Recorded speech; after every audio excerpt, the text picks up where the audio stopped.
राजनाथ सिंह जी से अम्बाला छावनी में उड़ान 3 के तहत नागरिक उड्डयन के लिए मंजूरी मिली थी एयरपोर्ट बनाने के लिए, और रक्षा मंत्रालय ने सैद्धांतिक तौर पर ये मंजूरी दी थी कि ये इसकी जो एयरफोर्स स्टेशन की स्ट्रिप है उसी को इस्तेमाल करेंगे। अब अगर एयरफोर्स स्टेशन की स्ट्रिप को इस्तेमाल करना है तो सिविल एविएशन के लिए जो एयरपोर्ट बनाना है वो एयरफोर्स स्टेशन के साथ लगते ज़मीन पर ही बनाया जा सकता है। अम्बाला छावनी का जो एयरफोर्स स्टेशन है वो डिफेंस की लैंड में है, इसलिए उसको बनाने के लिए डिफेंस की ज़मीन चाहिए और एयरफोर्स तक की कनेक्टिविटी के लिए एयरफोर्स से रास्ता चाहिए।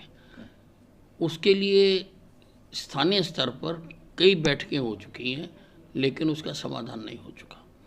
आज मैं राजनाथ सिंह जी से इसलिए मिला था कि उच्च अधिकारियों की एक टीम बनाकर, जिसमें आर्मी के भी लोग हों, एयरफोर्स के भी लोग हों, और वहाँ पर सिविल एविएशन और हरियाणा सरकार के अधिकारियों के साथ बैठकर मौके पर जाकर भूमि का चयन किया जाए और इस मामले को हल किया जाए, ताकि अम्बाला से उड़ानें शुरू हो चुके हैं। अम्बाला को एयरलाइन अलॉट हो चुकी हुई है और अम्बाला से लखनऊ और अम्बाला से श्रीनगर तक की फ़्लाइटें मंजूर हो चुकी हुई हैं। देखिए, सुप्रीम कोर्ट ने पीछे आदेश दिया था कि डीजीपी का कार्यकाल 2 साल का हो सकता है, और उसमें उन्होंने प्रक्रिया का भी चयन किया था कि जो सीनियर अधिकारी होंगे उनका एक पैनल भेजा जाएगा और यूपीएससी उसमें से 3 नामों का चयन करेगी और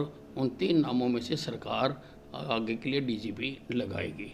क्योंकि 2 साल पूरे हो चुके तो इसलिए हमने वो पत्र लिखा।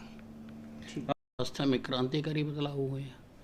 हरियाणा में अब लगभग सभी अस्पतालों में हमने सीटी स्कैन, एमआरआई लगाए हैं। हमारे अस्पतालों में हार्ट सेंटर खुले हैं। हमारे अस्पतालों में डायलिसिस सारे ज़िलों में हो रही है, और हम बाकी सारे जो अस्पताल हैं हमारे हरियाणा के, हमने ई उपचार की उसमें व्यवस्था की है। सारे 55 अस्पताल आपस में कनेक्ट हो चुके हुए हैं। एक अस्पताल में अगर कोई मरीज़ अपना इलाज कराना आता है तो उसका रिकॉर्ड अगर वो कल को दूसरे अस्पताल में जाके देखना चाहे तो डॉक्टर देख सकते हैं। और आने वाले दिनों में हम सभी अस्पतालों को इससे कनेक्ट करना चाह रहे हैं। हम सारे ज़िलों में आईसीयू खोलना चाह रहे हैं। तो बहुत सुधार किए हैं और हर चीज़ में हमारे तरक्की हुई है।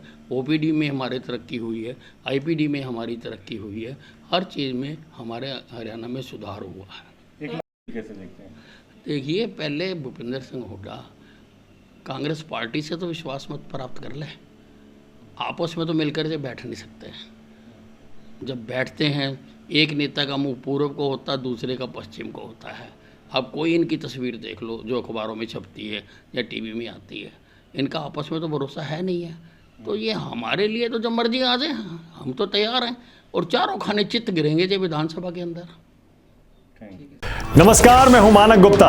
अगर आपको हमारा ये वीडियो पसंद आया हो तो इसे लाइक और शेयर जरूर करें, और हां, हमें सब्सक्राइब और फॉलो करना ना भूलें, ताकि आप देश और दुनिया की कोई खबर मिस ना करें। तो जुड़े रहिए हमारे साथ और देखते रहिए न्यूज़ 24।